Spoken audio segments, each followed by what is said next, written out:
Baik. Mari kita tengok soalan nombor 12 yang Jasnita minta ni. So, saya tak boleh nak bincang depan-depan dengan awak dan saya tak boleh nak komen kerja awak. Jadi, dalam perbincangan online ni, kita agak limited sekali lah. Saya cuma boleh bincangkan apa soalan yang awak nak saya bincangkan. Jadi, dalam example 12, question 12 dalam soalan tutorial, mari kita tengok soalannya.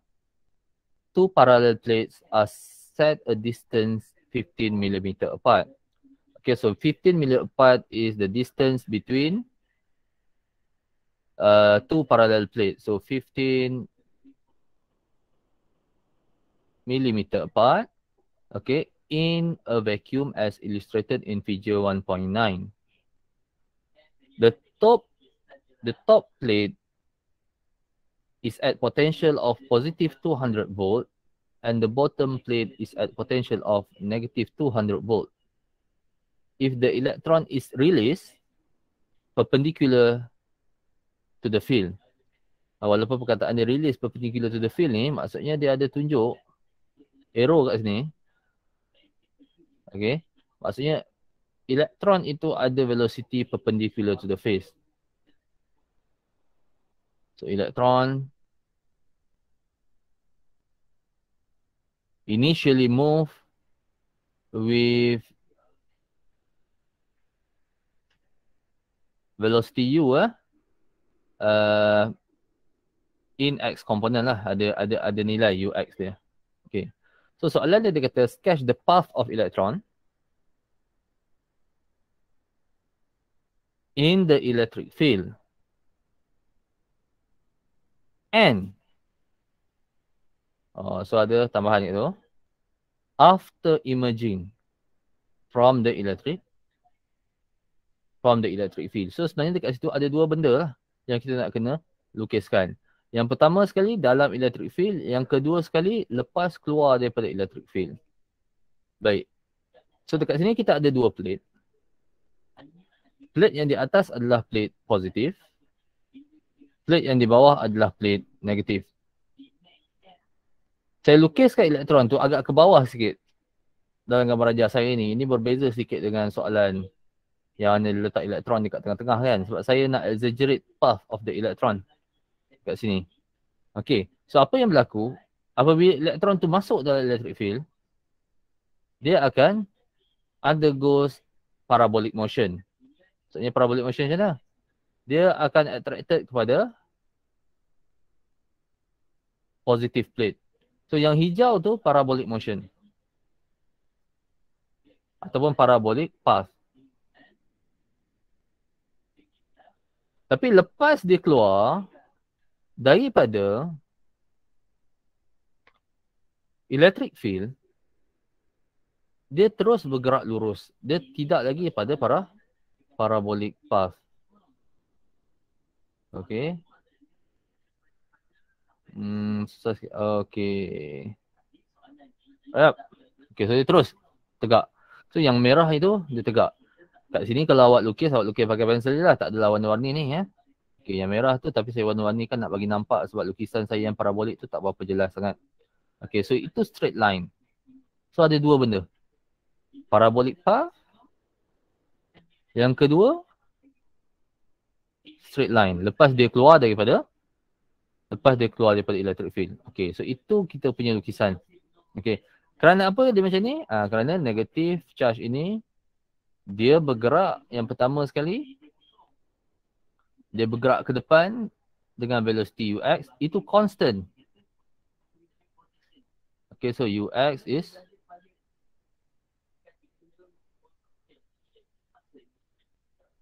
constant. Pasal apa ux constant? Pasal tidak ada force pada x component.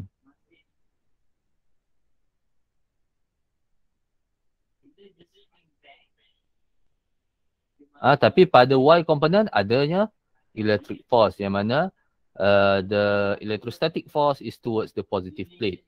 Okay, so itu kita akan explain dalam soalan B. Pasal apa soalan B dia kata apa? Explain the path. Explain the shape of the path. So nak explain ni kita kena explain kedua-dua path. Okay, yang ini in the electric field and after emerging from the electric field. So bagi yang pertama, parabolic path. Yang ini ketika elektron travel in electric. Okay, electric field. Okay, mengapa wujudnya parabolic path? Okay, yang itulah ayat yang pertama sekali. Yang pertama sekali, kita cakap ux ataupun velocity of electron in x component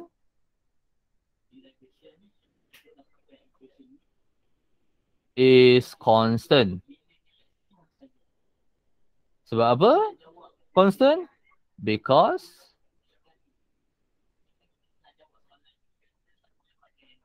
there is no net force in x component.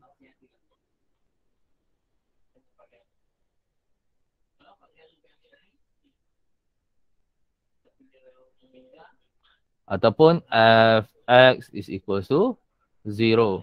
Therefore, acceleration pada x component juga sama dengan kosong. Okay, itu satu point. Point yang kedua untuk explain parabolic path ini ialah kita explain apa yang berlaku pada y component pula. Pada y component, the electron experience electrostatic force.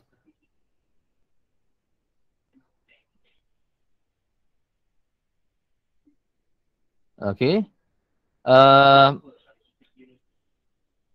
To be precise lagi dia and attracted. Macam mana nak cakap? Electric force towards the positive plate.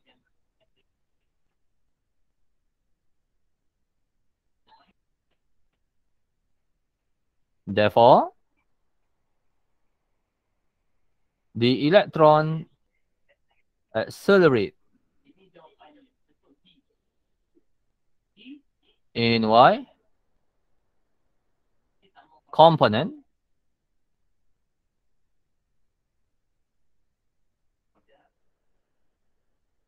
towards positive plate. Sebab itulah berlakunya parabolic path.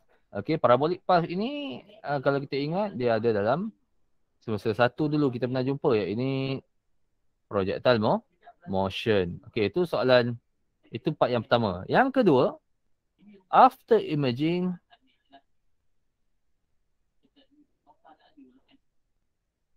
from the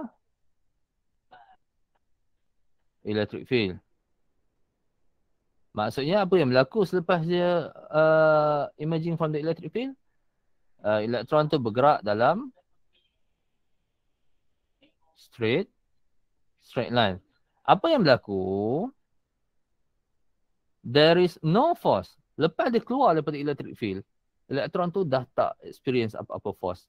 So kat sini yang kita nak cakap dia adalah elektron itu hanya rasa satu saja force, yang ini electric field, electric force. Electrostatic force. Lepas dia dah keluar daripada electric field, dia tak ada rasa electric force. Dan tak ada dah force pada elektron tu. Okay, so dalam arti kata lain, the electron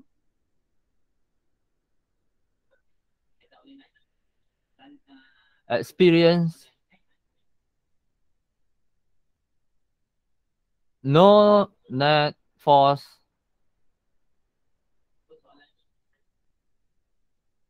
after emerging from the electric field. Therefore, the electron will move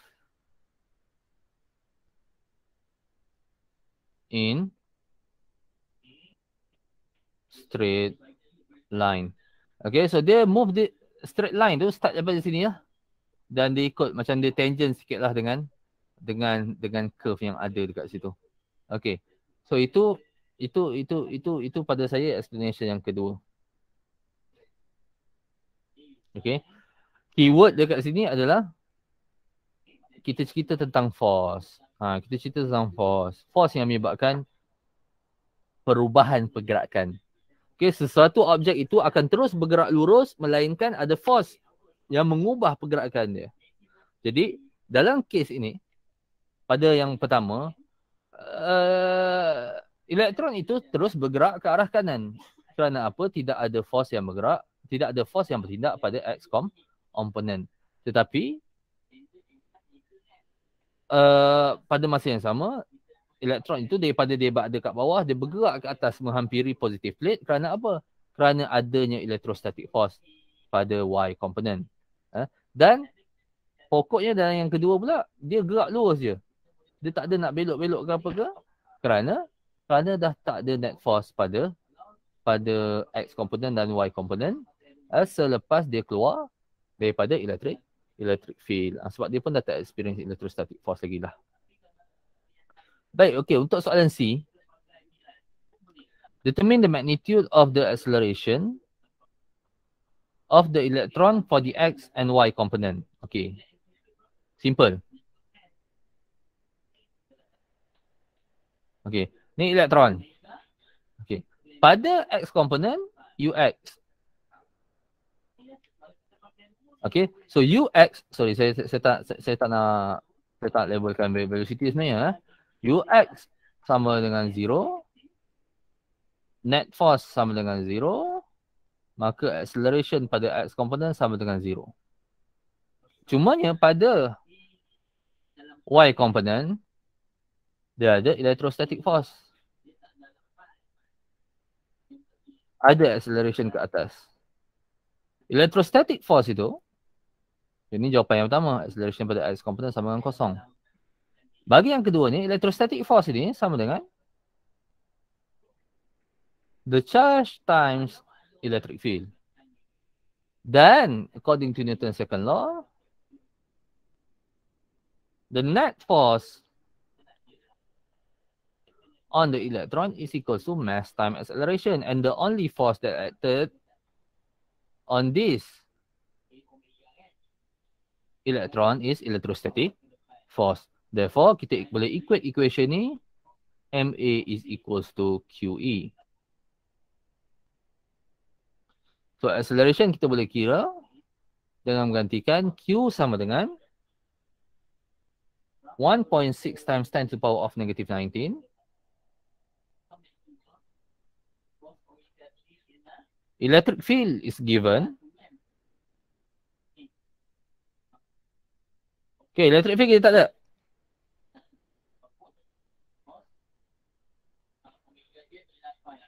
Okay, so electric field kita tak ada lagi. Okay, electric field tak ada. Electric field tak ada. Saya silap ni, saya tak perasan. Electric field tak ada. Electric field tu kita kena kira dulu. Okay, so saya terpaksa ketepikan ni kejap sikit. Tapi kita kira dulu electric field.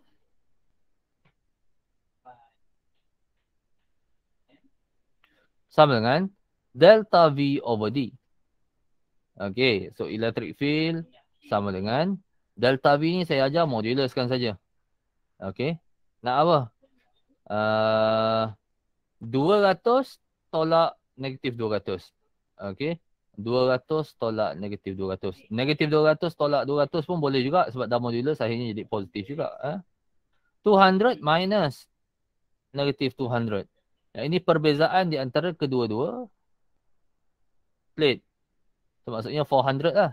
Divided by the distance D.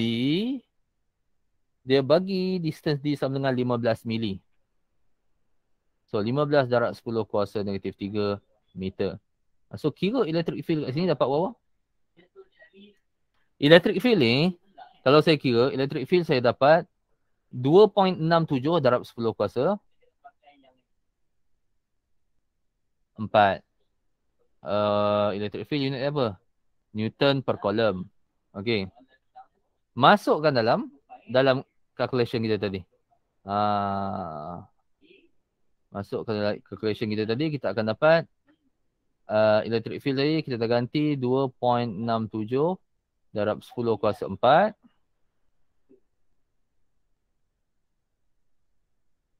Bahagi dengan mass of electron sama dengan 9.11 times 10 to the power of negative 31. Yang kawan awak sebut tadi tu, itu acceleration dia. Okay, 4.689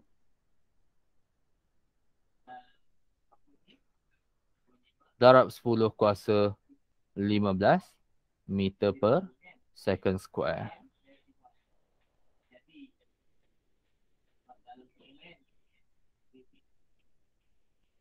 Okay, jelas tu.